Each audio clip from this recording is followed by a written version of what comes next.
ಇದೆಲ್ಲ ಕೆಲವೆಲ್ಲನೂ ಅಭ್ಯಾಸ ಮಾಡಿ. ಇದು ಜಾಸ್ತಿ ಟೈಮ್ ತೊಗೊಳ್ಳಲ್ಲ, ಜಾಸ್ತಿ ನೀವು ಎಫರ್ಟ್ ಹಾಕಬೇಕಾಗಿಲ್ಲ. ಉಸಿರಾಡ್ತಾನೇ ಇದ್ದೀರಾ, ಡೀಪ್ ಬ್ರೀದಿಂಗ್ ಮಾಡಿ. ಡೀಪ್ ಬ್ರೀದಿಂಗ್ ಮಾಡಿದ್ರೆ ನಮ್ಮಲ್ಲಿ sympathetic and parasympathetic nerve system ಇದೆಯಲ್ಲ, ಅದು ಪ್ಯಾರಾಸಿಂಪಥೆಟಿಕ್ ಆ್ಯಕ್ಟಿವೇಟ್ ಆಗುತ್ತೆ. ಅದು ಆ್ಯಕ್ಟಿವೇಟ್ ಆದ ತಕ್ಷಣ ನಮ್ಗೆ ತುಂಬ ರಿಲ್ಯಾಕ್ಸ್ ಆಗುತ್ತೆ.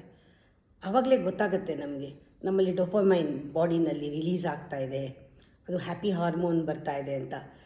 ಆಮೇಲೆ ನಮ್ಮಲ್ಲಿ ಇದು ಕಾರ್ಟಿಸೋಲ್ ಬ್ಲಾಕ್ ಆಗುತ್ತೆ, ಅಂದರೆ ಅದು ಬರಲ್ಲ, ಅದು ಕೆಲಸ ಮಾಡಲ್ಲ. ಅದು ತುಂಬ ಮುಖ್ಯ, ಅದು ಕೆಲಸ ಮಾಡಬಾರ್ದು. ಆ ಡೋಪಮೈನ್ ಬರಬೇಕು.